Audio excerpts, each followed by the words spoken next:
Mes chers amis, mes frères et sœurs, bonjour. Espérant que par la grâce de Dieu, vous avez passé une excellente nuit. Et pour cela, nous disons gloire à Dieu. Notre capsule de ce matin a pour titre les distractions et les tentations. Avant de considérer ce titre, inclinons-nous pour une courte prière. Dieu de grâce et de bonté, merci. Merci pour ce moment d'étude de ta parole. Ouvre nos cœurs afin que nous comprenions les leçons que tu veux nous enseigner à travers la vie de Samson. Donne-nous la force de résister aux tentations et aide-nous à chercher ta présence chaque jour. Au nom de Jésus. Amen. Mes frères et sœurs, mes chers amis, il est possible d'être appelé par Dieu et pourtant tomber spirituellement. D'accord? Eh bien, Samson avait reçu une mission divine extraordinaire, une force surnaturelle, une consécration spéciale, une destinée préparée par Dieu. Mais malgré cela, il a laissé ses faiblesses prendre le dessus. Eh bien, son histoire nous rappelle une vérité importante. Et la vérité est, le plus grand danger n'est pas toujours l'absence de dons, mais l'éloignement progressif de Dieu. Aujourd'hui encore, le grand conflit continue dans nos vies. D'accord? Eh bien, l'auteur de ce guide d'études nous invite à lire l'histoire des tentations de Samson dans Juge 14, Juge 16, ainsi de suite. Et encore, l'auteur nous pose une question. Et la question est, bien qu'appelé par Dieu pour un dessein précis, Samson servait Dieu tout en cédant à la tentation. Que nous enseigne l'issue de sa vie? On va répondre ça. Que nous enseigne la vie de Samson? Eh bien, mes chers amis, mes frères et sœurs, Samson aimait Dieu, mais il jouait avec la tentation. C'est que Samson savait ce qui était juste, mais il se rapprochait constamment de ce qui pouvait le faire tomber. Peu à peu, ces mauvais choix ont affaibli sa vigilance. Peu à peu, ses passions ont dominé sa spiritualité. Peu à peu, et sa communion avec Dieu s'est détériorée. Finalement, il perdit sa force, sa liberté, sa vision et presque toute sa mission. Et la leçon dans tout ça, c'est que personne n'est assez fort pour vaincre seul la tentation. Samson croyait pouvoir contrôler lui-même le danger.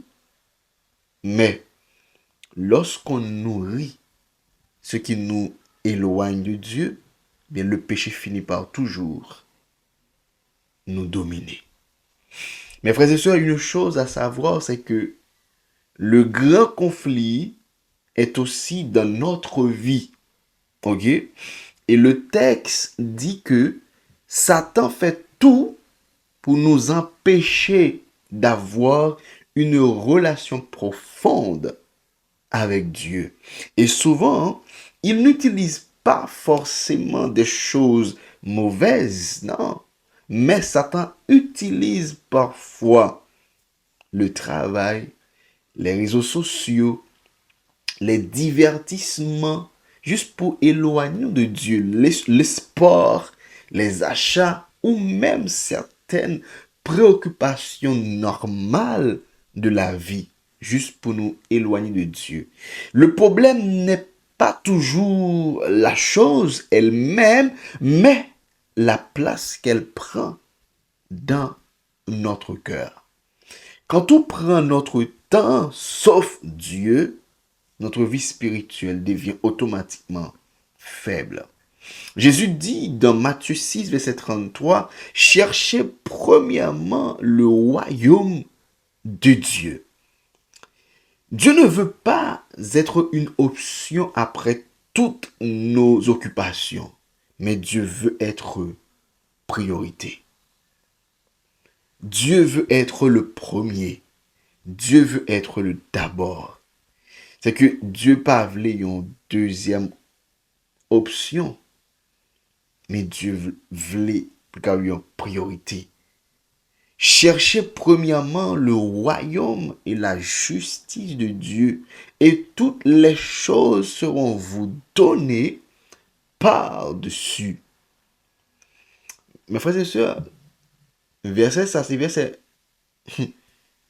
Il fait expérience avec lui.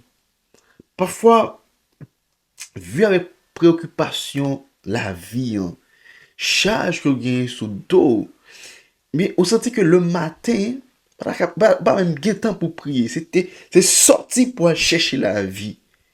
Les messieurs fait comme ça, rien pas marché, non, mes frères et sœurs. Rien pas marché.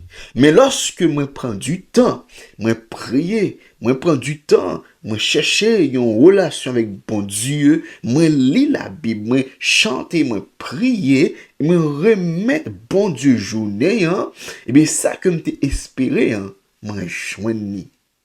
Parce qu'il y a un verset qui dit dans la Bible, hein, parfois, c'est dormital, et bonheur, tout ça c'est en vain, c'est toutefois que nous quittons bon Dieu de côté. Parce que c'est lui le maître de l'univers. C'est lui le maître du succès. C'est lui le maître de la réussite. Mais moi, pas qu'à quitter le maître pour m'a chercher par là. Mais tout d'abord, moi, je dois avoir une bonne relation avec le propriétaire, avec le maître. Parce que je connais automatiquement moi gagner le maître, m'a fini par gagner ça que moi besoin de même maître là. Cherchez d'abord le royaume et la justice de Dieu. Et toutes les choses seront vous données par-dessus caille, mariant, ménage, madame n'a pas besoin, maison, papier, tout ça, il y a venu après. C'est que nous devons chercher en premier lieu le royaume et la justice de Dieu. Une question à se poser maintenant.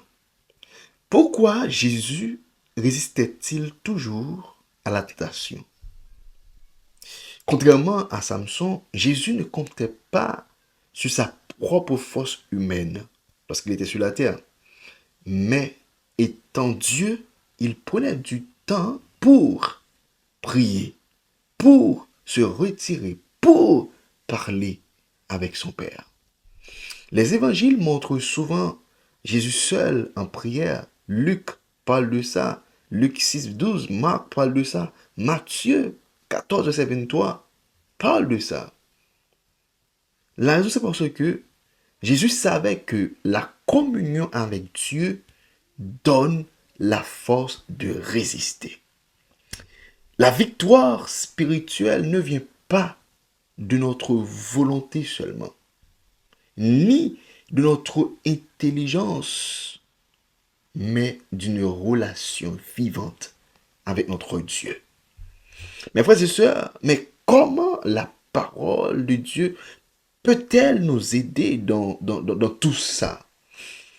C'est que la Bible nous dit, la foi vient de ce qu'on entend.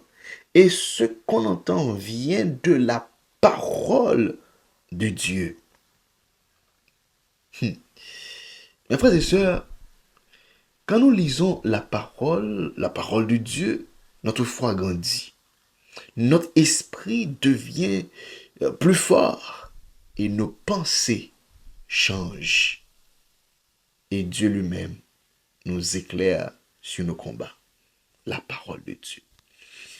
La parole de Dieu corrige nos pensées. La parole de Dieu nous avertit du danger. La parole de Dieu nous donne de l'espérance et nous rapproche de Jésus. La parole de Dieu. Quand Jésus fut tenté dans le désert, il répondit, il est écrit. La parole est une arme contre les attaques de l'ennemi. La parole de Dieu, la Bible. Une petite question personnelle. Je vais poser cette question. Quelles sont vos luttes actuelles? Quelles sont vos luttes actuelles? Chacun lutte contre une chose. Parfois découragement, parfois impatience, distraction, péché caché, manque de prière, tout ça ensemble de luttes que la peur, dépendance, faiblesse. Parmi tout ça, qui lutte pour la même? Mais Dieu ne nous abandonne pas dans nos combats. Dieu est toujours là avec nous. D'accord? Mais comment la parole de Dieu peut-elle nous aider? La parole peut nous relever lorsque nous tombons. La parole de Dieu est capable de fortifier nous lorsque nous sommes faibles. La parole de Dieu est capable de rappeler nous que Dieu remet nous encore et conduit nous à la victoire. La parole de Dieu. Plus nous passons du temps avec Dieu, plus nous devenons forts spirituellement. Mes frères et sœurs, mes chers amis, chers membres de la grande famille de Dieu, Samson a perdu sa force lorsqu'il s'est éloigné de Dieu. Mais à la fin de sa vie, lorsqu'il cria à Dieu, le Seigneur lui répondit encore. Cela nous donne de l'espérance. Même après nos erreurs, Dieu peut encore restaurer celui qui revient sincèrement à lui. La vraie force n'est pas physique. La vraie force est spirituelle. Et cette force se trouve dans la prière. Cette force se trouve dans la parole de Dieu. Cette force se trouve dans une relation quotidienne avec Jésus. Aujourd'hui, Dieu nous pose une question. Et la question est la suivante. Qu'est-ce qui prend la place que je devrais à Dieu dans ma vie? Que chacun puisse décider de chercher Dieu en premier, de nourrir sa foi dans sa parole et de rester attaché à Jésus jusqu'à la fin. Qui ça qui prend place Dieu dans la vie où je dis? Est-ce que c'est les réseaux sociaux? Par un temps pour prier, par un temps pour lire la Bible. Est-ce que c'est un travail? Est-ce que c'est un mari? Est-ce que c'est une madame? Est-ce que c'est un petit monde qui prend la place de Dieu? Est-ce que c'est une machine? Qui ça qui prend la place de Dieu dans la vie? Et la parole de Dieu nous dit, ou encore leçon matin, enfin nous connaissons que nous devons chercher en premier lieu le royaume et la justice de Dieu. C'est que Dieu doit priorité nous. Dieu doit en premier dans toute bagaille nous. Dieu d'abord. Mes frères et sœurs, le leçon matin, c'est une leçon qui fait appel avec nous-mêmes. Nous sommes capables de prier, étudier la Bible. Parce que pour nous résister face à l'ennemi, face aux tentations et distractions, mais nous devons ancrer de la parole de Dieu. Nous devons avoir une relation avec mon Dieu. Parce qu'avec propre force, pas nous, nous ne sommes pas capables. Mais avec Dieu, tout est possible. Mais nous étions là. Rendez-vous c'est pour demain, si Dieu le veut, à la même heure, pour une autre capsule pareille.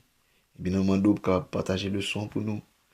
Bah, nous, un pouce bleu qui dit que on remet le son. Cette fois qu'on remet, pas de problème, on pas remet tout. Pas de problème. Mais cette fois qu'on remet, nous apprécions le travail là. Bien, puis c'est petit bout, petit pourcent que ouais, ça veut dire ou j'aime ni, ou remène.